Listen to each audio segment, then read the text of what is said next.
صلی وسلم دائما ابدا علی حبیبک من زانت بالسرور۔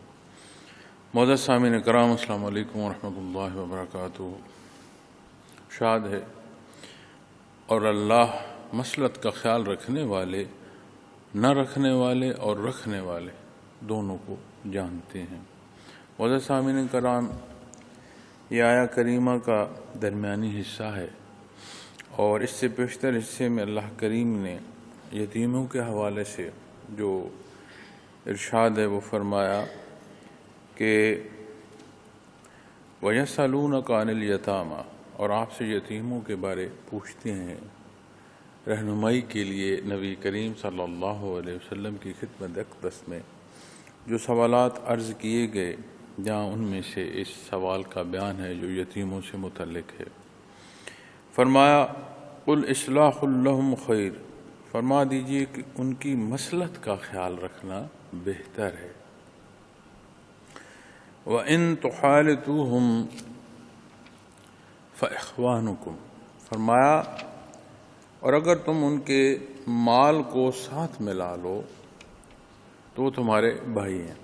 اس حصے کے شان نزول میں یہ بھی ارشاد فرمایا جاتا ہے کہ جب یتیم کے مال سے احتیاط برتنے کا حکم فرمایا گیا تو صحابہ کرام رضوان اللہ علیہم اجمعین اس درجے کی احتیاط برتنا شروع کر دیا آپ ان ہستیوں نے کہ ان کے حصے سے اگر کوئی شے پکائی جائے کھانے کے لیے بھی تو جتنا استعمال وہ کریں دوسرا اس میں سے کھاتا بھی نہیں تھا کہ یہ مال یتیم کا ہے، اور کہیں اس کے حصے کا کھانا ہمارے لیے جرم نہ ہو جائے۔ تو بے شمار اور پہلو بھی ساتھ ہوں گے، یقیناً ہوں گے۔ تو جب یتیم سے متعلق آپ کے حضور سوال عرض کیا گیا تو اللہ جل شانہ نے ارشاد فرمایا کہ ان کی مصلحت کا، ان کی بہتری کا خیال رکھیں۔ یتیم وہ کیفیت اور حال ہے جو اس دنیا میں ایک کمزور حیثیت ہے، اور انسانی حیات میں ایسا پہلو نہیں ہے کہ کوئی انوکھی بات ہے۔ یہ بنی نوع انسان کے ساتھ جہاں زندگی ہے وہاں موت ہے، اور جہاں موت اور زندگی ہے اوقات کا تعین ہے، کس کی کس عمر تک فرصت ہے، کس کے وطن سے کون اور کتنا عدد ہوگا جو پیدا ہوں گے۔ تو یہ وہ باتیں ہیں معزز سامعین کرام جو انسانی زندگی کا حصہ ہے۔ اب اس حصے میں جس کی پیدائش ہے، اس کے گرد و پیش کے حالات ہیں، انہی میں ایسا بھی پیدائش ہے جو یتیم ہوتا ہے، ایسے بھی بچے پیدا ہوتے ہیں جو پیدا تو یتیم نہیں ہوتے، لیکن وقت کے ساتھ ان کے والدین میں سے زندگی جب پوری ہو جائے تو ان کی وفات کے ساتھ وہ کمزوری جو یتیمی کی کیفیت ہے اس میں چلے جاتے ہیں۔ تو انسانی معاشرے کے خد و خال اللہ کریم کے حکم پر تعمیر کیے جائیں تو ہر حصے کو تقویت نصیب ہوتی۔ جو انسانی معاشرہ طاقت رکھتا ہے، قوت رکھتا ہے، اس کے لیے بہتری یہ ہے کہ اس کی قوت کا جو مصرف ہے وہ جائز ہو، وہ زائد نہ ہو، یعنی کہیں ظلم میں نہ بدل جائے۔ تو دین اسلام اس کے حدود و قیود بھی مقرر فرما دیتا ہے۔ اسی طرح جو انسانی معاشرے میں حصہ کمزور ہے، دین اسلام اس کے جہاں تحفظ کا ارشاد فرماتا ہے وہاں اس کی ضروریات کی تکمیل جو ہے اس سے متعلق بھی جو صاحب استطاعت ہے اسے حکم اور ترغیب دیتا ہے۔ اب جب حکم کی بات آتی ہے تو وہ حصہ جو فرض ہے، یعنی جیسے زکوٰۃ، ترغیب یعنی جیسے صدقات ہیں، جیسے زائد ضرورت مال کا اللہ کی راہ اور اللہ کی خوشنودی کے لیے خرچ کرنا ہے، تو اسی طرح جب یتیم کی بات آتی ہے تو اس پہلو کو بھی، چونکہ یہ ایک حقیقت ہے، جب تک انسانی حیات ہے تب تک یہ پہلو ساتھ ہیں، اور یہ کیفیت اور حال یتیمی کی اس میں کہ کسی کا مال ہو لیکن جو بچے ہیں وہ معصوم ہوں، کم عمر ہوں، اور انہیں یہ خیال نہ ہو، یہ سمجھ نہ ہو کہ کہاں بہتری ہے اور کہاں جو ہے وہ اپنا نقصان خود اپنے ہاتھوں کر بیٹھیں، تو فرمایا قل اصلاح لہم خیر، ان کی مصلحت کا خیال رکھنا بہتر ہے، مصلحت ان کی بہتری، جس میں ان کے لیے بہتر ہو، جس میں ان کے لیے اصلاح مقصود ہو۔ اور جب فرمایا اور اگر تم ان کے مال کو ساتھ ملا لو تو وہ تمہارے بھائی ہیں، فاخوانکم، تو تمہارے بھائی ہیں۔ اب ساتھ ملانے سے یہ مراد نہیں ہے کہ ان کا مال ایسے ساتھ ملایا جائے کہ جو اخراجات اجتماعی طور پر ہو رہے ہیں اس میں خرچ ان کے حصے سے زیادہ آ جائے۔ جو نسبت اخراجات کی ہے، یعنی اگر آپ کسی کا مال ساتھ ملا رہے ہیں اور وہ 2 افراد ہیں، آپ اپنے خاندان کو دیکھتے ہیں، آپ کی عدد ان سے 2 گنا ہے، تو جب خرچ ہوگا تو اسی نسبت سے جہاں خرچ ایک حصہ ان کے پاس آئے گا، ان کے اس حصے میں سے آئے گا، اسی طرح 2 حصے آپ کو دینے ہوں گے۔ تو یہ نہیں ہے کہ ان کا مال ناجائز طور پر خرچ کیا جائے، فرمایا وہ تمہارے بھائی ہیں۔ واللہ یعلم المفسد من المصلح، اور اللہ مصلحت کا خیال نہ رکھنے والے یعنی فساد کرنے والے، مفسد من المصلح، اور جو اصلاح کرنے والا ہے، جو مصلحت کا خیال رکھتا ہے، اللہ کریم نے فرمایا اور رکھنے والے دونوں کو جانتے ہیں۔ معزز سامعین کرام، اس ارشاد باری تعالیٰ کو اسی حکم کی نسبت سے دیکھیں، اسی آیہ کریمہ کے تسلسل میں دیکھیں تو جو عمل کوئی کر رہا ہے اللہ کریم اس سے واقف ہے، کس نیت سے کر رہا ہے اللہ کریم یہ بھی جانتے ہیں، اور جب یہ عمل کرنے والا تھا ہی نہیں تو روز ازل تک، ابتدا سے انتہا تک اللہ کریم جانتے ہیں کہ کب کس نے کہاں ہونا ہے اور اس نے کیا عمل کرنا ہے۔ ہر شے اس کے دستے قدرت سے ہے، اور اللہ جل شانہ غفور الرحیم جو ہے قادر مطلق ہے۔ تو جو ہم اپنے معاملات زندگی میں ایک بزرگی، ایک ورع تقویٰ چاہتے ہیں جس کا اظہار ہو، تو سمجھ آتی ہے اس کے اظہار کی ضرورت نہیں ہے۔ عمل صالح اختیار کرو، اصلاح کرنے والے کو اللہ کریم کی ذات خوب جانتی۔ اب اگر ہم یہ سمجھیں کہ مخلوق بھی یہ سمجھے کہ یہ شخص جو ہے یہ بڑا بزرگ ہے، بڑا نیک اور صالح ہے، تو کیا احکامات مخلوق نے دیے ہیں کہ ہم اس جواب میں ان کے لیے یہ عمل کریں؟ اور اللہ کریم نے جو حکم دیا ہے اس اصلاح کے لیے یا صالح اقدام جو ہے اٹھانے کے لیے، یا دین اسلام جو ترغیب ہمیں دے رہا ہے عملی صورت تک کے حصوں تک، اس سارے کے کسی ایک پہلو کو تحقیق کر لیں، اس میں جیسے حکم دیا جا رہا ہے اس کا فائدہ ہے، جہاں سے حکم دیا جا رہا ہے اس کی ذات بے نیاز ہے۔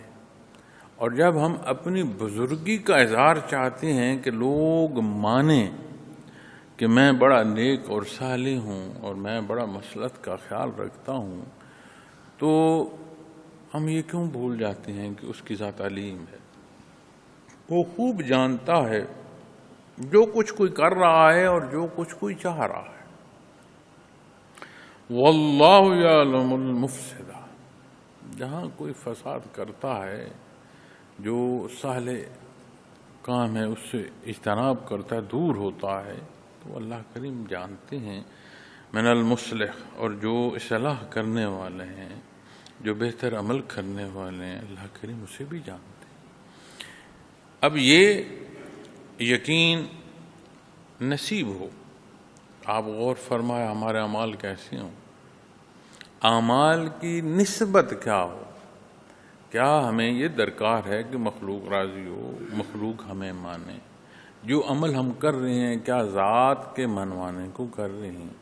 تو جب اپنی سوچ اور عمل کو ہم ٹٹولیں گے، اسے ترازو پر رکھیں گے، تو ہمیں سمجھ آ جائے گی کہ ہمارا معاملہ کیا ہے۔ حضرت عمر فاروق رضی اللہ تعالی عنہ کے اقوال میں سے ایک ارشاد یہ بھی ملتا ہے کہ آج اپنا آپ جو ہے اور اپنے معاملات جو ہیں اسے دیکھ بھال لیں، اسے خود سمجھ لیں، اس کا احتساب خود کر لیں، اس سے پیشتر کہ اس کا حساب کیا جائے۔ تو اگر ہم اپنے معمولات میں اصلاح چاہتے ہیں تو جو کچھ ہم کر رہے ہیں اسے احکامات دین کے مطابق دیکھنا ہوگا، جہاں کمی بیشی ہے اسے چھوڑنی ہوگی۔ اور اگر ہم یہ سمجھتے ہیں کہ کوئی صالح بات ہو رہی ہے، ہم اس سے اتفاق بھی کرتے ہیں اور ساتھ یہ کہتے ہیں کہ جی ہاں ٹھیک ہے، اچھا ہے، تو جب مجھ سے ہوا کر لوں گا، ہو نہیں پا رہا، دل کچھ اور چاہ رہا ہے، حالات کچھ اور ہیں، تو یہ وہ کمزوری ہے جو ہم اپنی خواہشات کی تکمیل کے لیے کر رہے ہیں۔ تو اللہ کریم توفیق عمل عطا فرمائے، دین کی سمجھ عطا فرمائے، عمل کی توفیق عطا فرمائے۔ اور اس سے کیا سروکار ہونا چاہیے کہ مخلوق کیا رائے کام کرتی ہے۔ ہاں، میرا کہنے سے مراد یہ نہیں ہے کہ ہم وہ عمل کریں یا اس طرح مخلوق سے پیش آئیں کہ لوگ ہم سے دور ہوں۔ مقصد یہ ہے کہ جو حکم تعمیل کا اللہ کریم نے عطا فرمایا ہے، تعمیل اس حکم کی کرنی ہے اور احسان مخلوق پر جتانا ہے۔ تو نہ یہ احسان خالق کی نسبت ہے اور نہ یہ احسان مخلوق پر جتانے کی ضرورت ہے، چونکہ ایسا ہے نہیں۔ اور دینی احکامات ہر پہلو سے آپ لے لیں، اس میں جسے حکم دیا گیا ہے اس کی بہتری ہے۔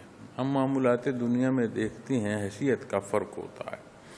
صاحب حیثیت کسی اپنے کمزور طبقے کے بندے کو کچھ کہتا ہے تو یہ ضروری نہیں ہے کہ اس میں اس کمزور طبقے کی بہتری ہو، وہ اپنے مسئلے کا حل چاہتا ہے یا اپنی خواہش کی تکمیل چاہتا ہے۔ اسی نسبت کو خالق کی طرف سمجھنا بہت بڑی بھول ہے اور بہت بڑی غلطی ہے۔ آپ کوئی حصہ اٹھا لیں حکم کا، آپ کی ضرورت ہے۔ شرائط ایمان اٹھا لیں، میری اور آپ کی ضرورت ہے۔ ایمان کے حصے اگر عبادات سے متعلق اٹھانے ہیں، اٹھا لیں، میری اور آپ کی ضرورت ہے۔ آپ معاملات کے حصوں کو دیکھ لیں، میری اور آپ کی ضرورت ہے۔ تو معزز سامعین کرام، جہاں ضرورت ہماری پوری ہو رہی ہے تو اس حکم کی تعمیل میں تو مزید شکر گزاری کی ضرورت ہے کہ اللہ کا شکر کیا جائے کہ اللہ کریم نے اتنا سہل حکم عطا فرمایا، ایسا حکم عطا فرمایا جو ہر پہلو سے ہمارے لیے بھلائی ہے۔ اب دنیا کی زندگی کے احکامات آپ دیکھیں کہ بندہ مومن کی دنیا آخرت کی تعمیر کا سبب ہے، اور جو فطرت انسانی میں ہے کہ اس نے کسی مذہب کو اختیار کرنا ہے، کوئی نہ کوئی جگہ ایسی ہے جہاں اس نے اپنی پیشانی ٹیکنی ہے، تو جو کافر مشرک ہے اس کا دین بھی دنیا ہے، اس لیے کہ وہ جو عمل کر رہا ہوتا ہے اس کے ساتھ مقصود دنیا کی بھلائی چاہ رہا ہوتا ہے۔ تو اگر یہی نسبت بندہ مومن اختیار کر لے کہ میں جو تسبیحات پڑھوں گا اس سے دنیا کا یہ مقام حاصل ہوگا، اس سے لوگ میرے پیچھے ہوں گے اور میری جو خواہشات ہیں وہ پوری ہوں گی، تو کیا چاہ رہے ہو؟ دین سے دنیا تعمیر کرنا چاہ رہے۔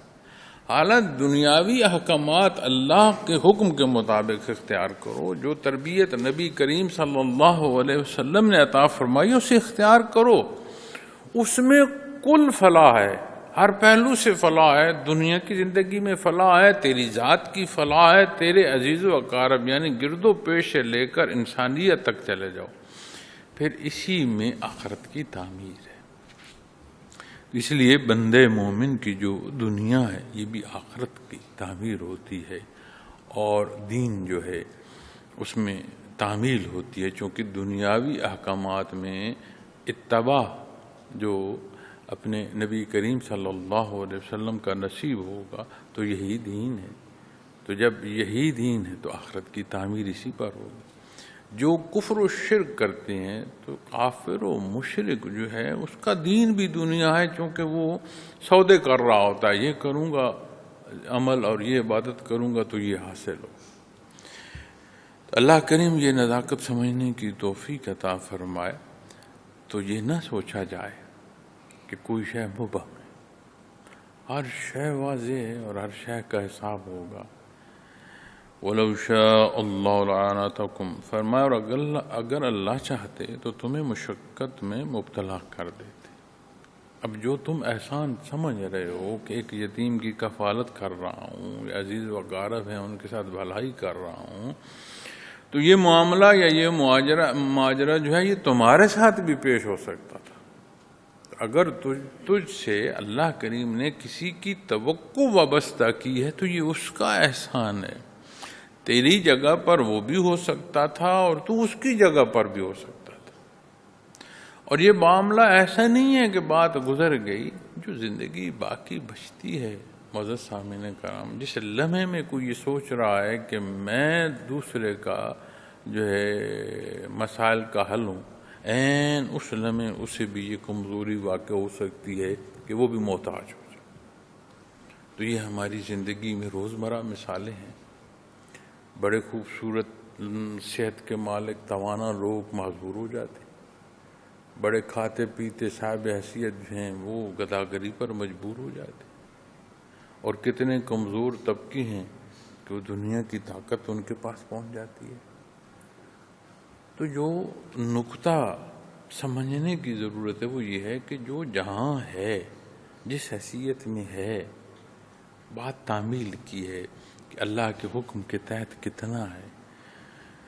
تو فرمایا اور اگر اللہ چاہتے تو تمہیں بھی مشقت میں مبتلا کر دیتے. تو یہ احسان نہ جتاؤ کہ تم بڑا احسان کر رہے ہو یا تم اس کی مدد کر رہے ہو. فرمایا فاخوانکم، بھائی چارے کا درس ہے. قرآن کریم کی آیات آپ کتنے ہی پہلوؤں سے ان سے رہنمائی حاصل کرتی ہیں. مالک کا کلام ہے، مخلوق کی رہنمائی. فاخوانکم، تو بھائی چارہ کتنی نزاکت سکھاتا ہے دین اسلام. اور دنیا کی زندگی ہمیں بتاتی ہے کہ یہ تیری زندگی ہے، جو تو چاہتا ہے وہ کر. اللہ کریم جس نے پیدا فرمایا، جس نے استطاعت عطا فرمائی، وہ تمہاری ضرورت اور تمہاری استطاعت اور تمہاری بھلائی اور تمہارے گرد و پیش تک کی بھلائی اور یہی حصے اخروی حیات کی تعمیر. تو کتنے ہی پہلو ہیں جس میں ہمیں اللہ کے حکم میں جو ہے وہ بھلائی نصیب ہوتی ہے. تو یہ احسان نہ جتاؤ کہ شاید تم احسان کر رہے ہو. یہ اللہ کریم کی عطا ہے کہ کسی کو کسی کی ضرورت یا کسی کی توقع اس نے تمہاری نسبت کی ہے. حضرت جی رحمۃ اللہ تعالی علیہ نے مجھے ارشاد فرمایا، آپ نے فرمایا بیٹا اگر کوئی تجھے کام کہے، اب یہ بالعموم بات ارشاد فرمائی جا رہی تھی، دنیاوی نقطہ نظر جو ہے اس بات میں غالب تھا کہ جو لوگ آتے ہیں کثرت سے ان کا حصہ خیال یہ ہوتا ہے کہ دنیاوی جو ہے امور اس میں معاونت ملے. تو آپ نے مجھے فرمایا میرا بیٹا آنے والا جو سوال کر رہا ہے یہ نہ دیکھو کہ تم اسے جانتے ہو یا نہیں جانتے، یہ دیکھا کرو کہ اللہ کریم نے کسی کی توقع تم سے وابستہ کی ہے تو جو ہو سکے اس کی معاونت کرو. یہ بھی ہو سکتا تھا کہ وہ جو سوال کرنے والے کی جگہ ہے وہ تمہاری ہوتی اور جہاں تم بیٹھے ہو وہ سوال کرنے والا وہاں بیٹھا. تو یہ اس کا احسان ہے کہ مخلوق کی توقع تم سے وابستہ کرے، یہ اس کا احسان جانو اور اس کی خوشنودی میں جو ہو سکے اپنی تئیں بھرپور کوشش کرو کہ اس میں کمی نہ آئے. اب اسی پہلو کو آپ دینی حصے میں دیکھیں اور اس پہلو کو آپ دنیاوی حصے میں دیکھیں. دین اسلام کیسا جامع حکم ہے جو ہر نسبت سے فائدہ دیتا ہے اور ہر نسبت سے اس کا عمل جو ہے مثبت ہے. ان اللہ عزیز حکیم، یقیناً اللہ غالب ہیں اور حکمت والے ہیں. یعنی کوئی شے اس کے دستے قدرت سے باہر نہیں ہے اور اس کا حکم وہ حکیم ہے، اس کا حکم جو ہے حکمت سے بھرا ہوتا ہے. اب اس میں کیا حکمت ہے؟ سادہ سا ایک پہلو عرض کرتا ہوں. چونکہ ضروریات زندگی یا خواہشات میں ہماری زندگی جو ہے الجھی ہوئی ہے اور اسی نسبت سے جس کے پاس ذرا سا بھی اختیار ہے وہ سمجھتا ہے کہ شاید ساری قوت میرے پاس. اسی میں عرض کرتا ہوں، اسی مثال میں اب جو معاونت کے لیے جا رہا ہے اگر تو وہ اس کی نیت یا اس کی سمجھ یا اس کی خواہش یا طلب سبب سے بڑھ جاتی ہے تو وہ خطا کھا گیا۔ اسی نسبت سے جس کے پاس اختیار ہے، اس اختیار کی نسبت وہ اگر اللہ رب العالمین کی طرف نہیں کرتا، ذات کی طرف کرتا، پھر وہ بھی خطا کھا گیا۔ اب جو دائرے دنیا کی ضرورت تکمیلی حصوں میں کہیں چلا یا کہیں بات کی تو اس نے سبب اختیار کیا، لیکن توکل علی اللہ، اللہ پر توکل ہے، اپنا سبب پورا کیا ہے، معاملہ اللہ کے سپرد، تو بات اور اب کمزور ہے، ضرورت مند ہے، حاجت مند ہے، جائز حدود جو دین نے مقرر فرمائی ہیں اس کے تحت معاونت چاہتا ہے، اس کے تحت امور کی سر انجام دہی چاہتا ہے، بات اور اسی طرح جسے اختیار دیا وہ اختیار ذاتی سمجھتا ہے، اللہ کی عطا نہیں سمجھتا، تو بات اور ہو جائے گی۔ اس کی نسبت بات آئے گی کہ تو جو خالق سے نسبت رکھنی تھی تو مخلوق سے رکھتا ہے، اور جسے نسبت ظاہری حصوں میں اختیار کی دی ہے تو اسے یہ نہیں سمجھنا تھا کہ مال اللہ کا ہے، مخلوق اللہ کی ہے، اس کے حکم کے مطابق میں نے عمل کرنا ہے، وہ ساری نسبت ذات پر لے گئے تو وہ خطا کا۔ اسی طرح جب معاملات میں ہم جاتے ہیں، اور یہ سنت ہے کہ دنیا کا سبب اختیار کیا جائے، پھر معاملہ اللہ کے سپرد کیا جائے۔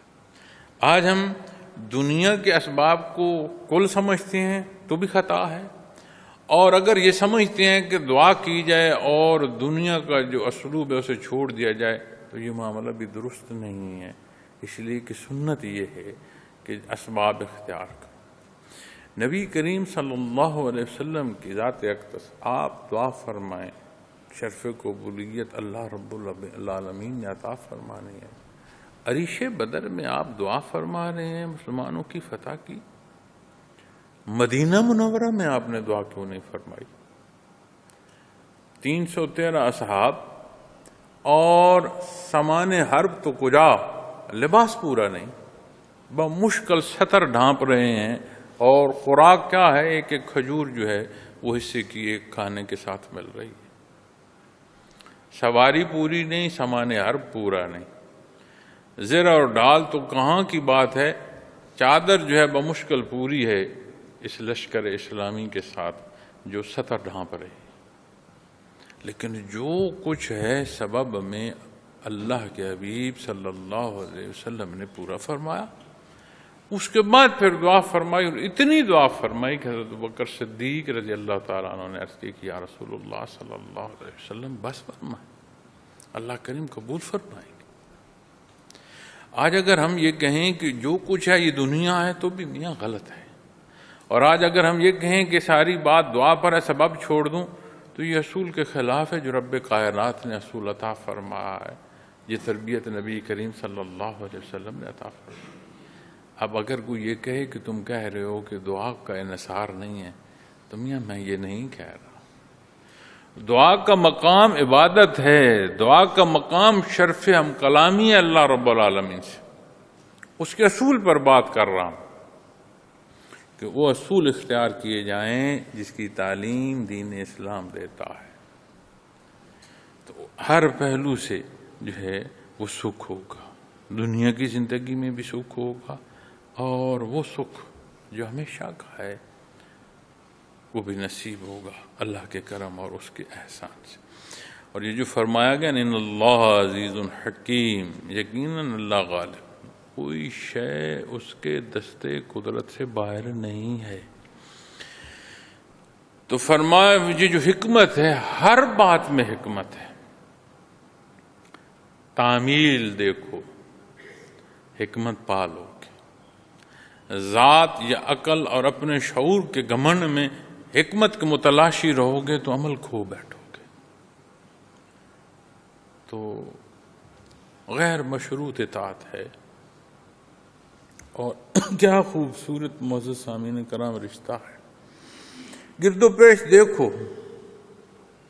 عزیز و اقارب میں دیکھو، اپنے بڑوں میں دیکھو، دنیاوی حیثیتوں میں دیکھو، کہاں یہ نسبت ملتی ہے کہ غیر مشروط مان لیا جائے اور ہر پہلو سے فائدہ ہو۔ اور کیا عظمت ہے کہ اللہ کا در نصیب ہو رہا ہے، اور اللہ کا در نصیب ہے اور نبی کریم صلی اللہ علیہ وسلم کا اتباع، تو غیر مشروط اطاعت کون سا ایسا مقام ہے جس سے یہ عظمت حاصل ہو؟ جہاں غیر مشروط جاؤ گے ٹھوکر کھاؤ گے، دھکے کھاؤ گے، تکلیف سہو گے، اور ایسی تکلیف پیدا ہوگی جو اختتام پذیر نہیں ہوگی، آخرت تک وہ سختیاں جو ہیں وہ چلتی جائیں گی، بڑھتی جائیں گی۔ ایسا در نصیب ہو جو مستغنی کر دے۔ کسی دوست نے مجھ سے پوچھا دنیاوی حوالے سے کہ کوئی طلب، تو عمومی گفتگو تھی، تو میں نے اس سے عرض کیا مجھے ایک بات بتاؤ، اللہ کریم نے اپنے گھر کے دروازے پر مجھے بٹھایا ہے، یعنی خانہ خدا میں بیٹھنا نصیب ہوا، اللہ کا در ہے، یہ اللہ کا گھر ہے، مسجد، اس کے در پر اس نے مجھے بٹھایا ہے۔ اس سے بڑھ کر کوئی شے یا کوئی شخص، کوئی فرد ایسا ہے جو مجھے اس سے بڑھ کر کچھ دے سکتا ہے؟ کون ہے یار جو اس سے بڑھ کر مجھے دے گا؟ اس نے اپنے در پر بٹھایا، تو یہ بیٹھنا مستغنی کر دیتا ہے ہر شے سے۔ تو ایک لحظے کو سوچیں تو صحیح، ایسا رشتہ نصیب ہو بندگی کا، ایسا رشتہ نصیب ہو امتی کا، جہاں غیر مشروط اطاعت ہو اور ہر شے، ہر معاملہ سپرد کر دیا جائے، تو کیا خوبصورت عطا ہے۔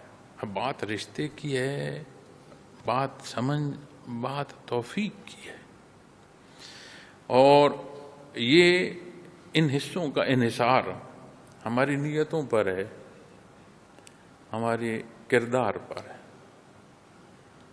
اعمال صالح ہیں تو معاملہ اور ہے، برے کرتوت ہیں تو پھر ماجرا میاں اور ہوگا۔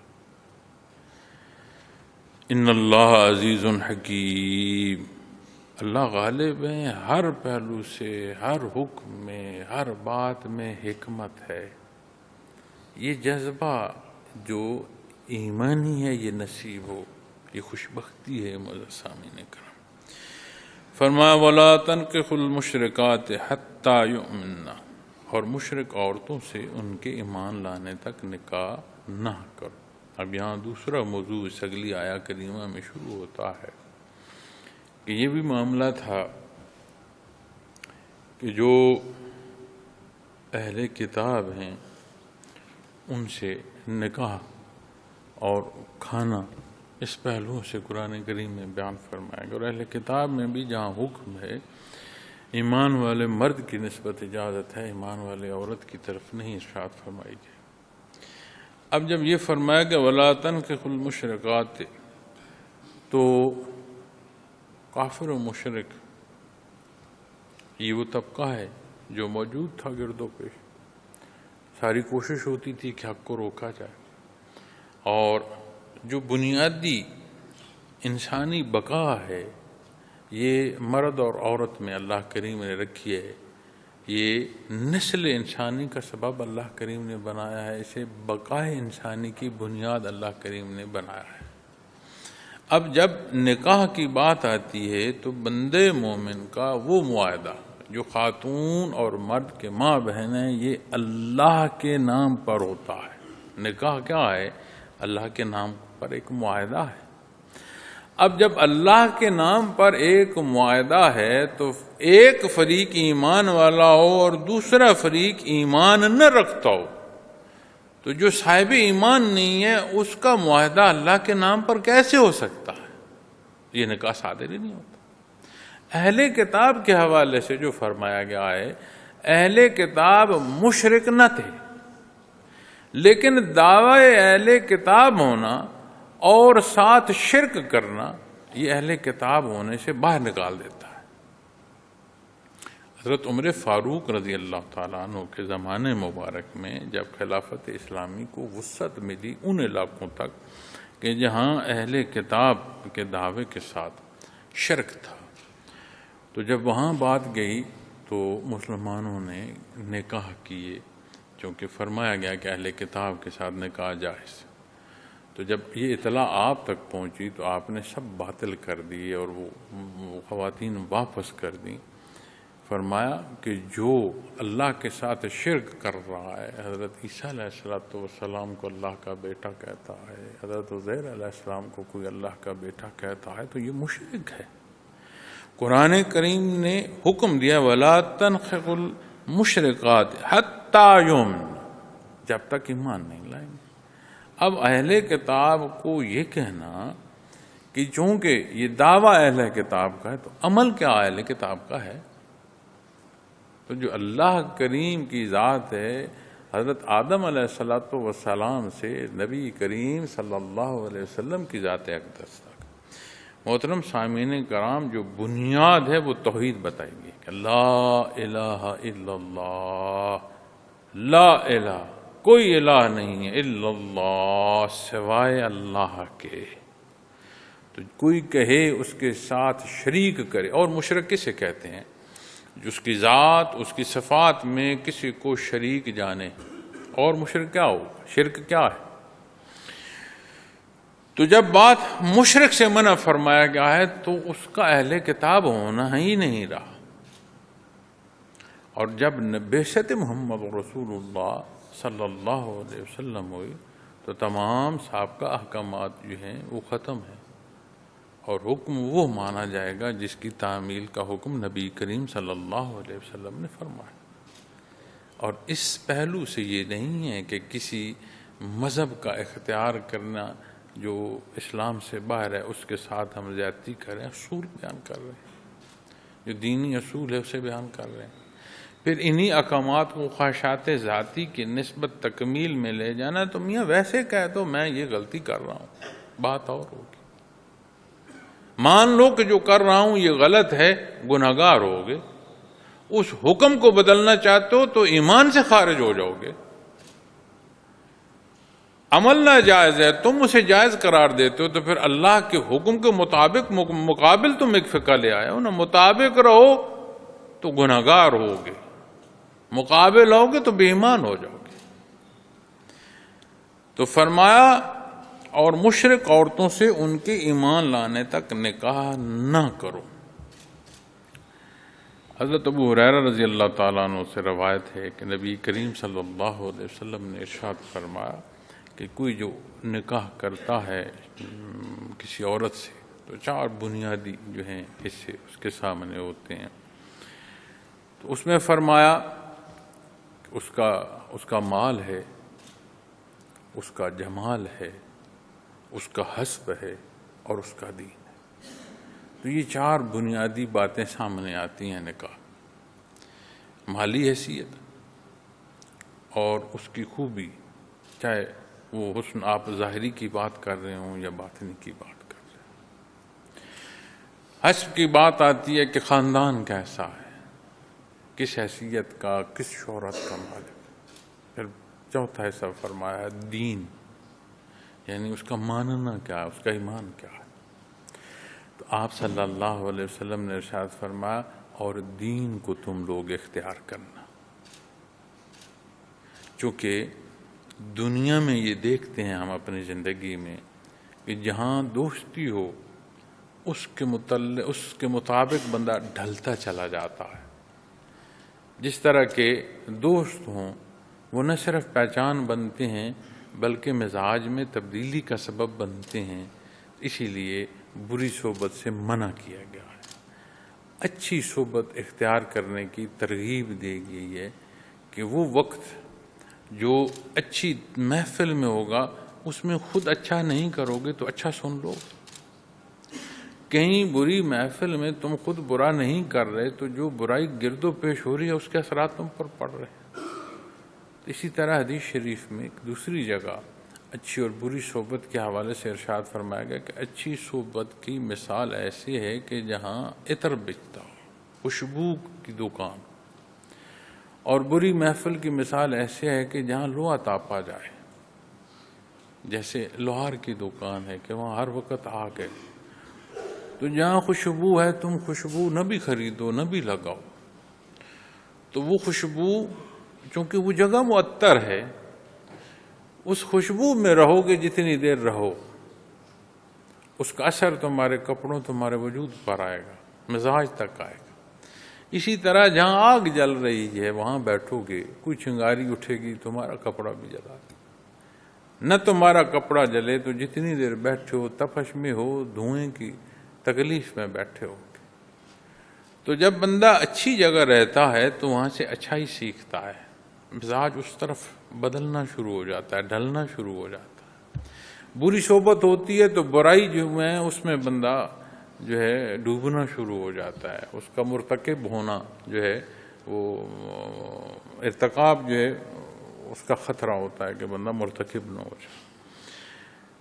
تو وہ شخص یا وہ عورت جنہوں نے آپس میں ساری زندگی بسر کرنی ہے وہاں نہیں ضرورت، ہر بھلی بری بات انہوں نے آپس میں ڈسکس کرنی ہے، آپس میں مشاورت کرنی ہے، ہر معاملے ہر معاجرے پر۔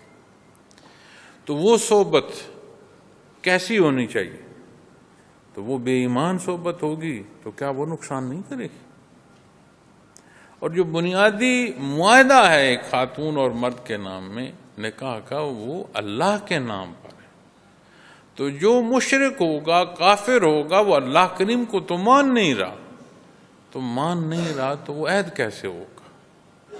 پھر وہ سنگ اور وہ دوست، وہ رشتہ، وہ مقام جس میں خود تعفن ہے، اس سے تمہیں بھلائی کیسے حاصل ہوگی؟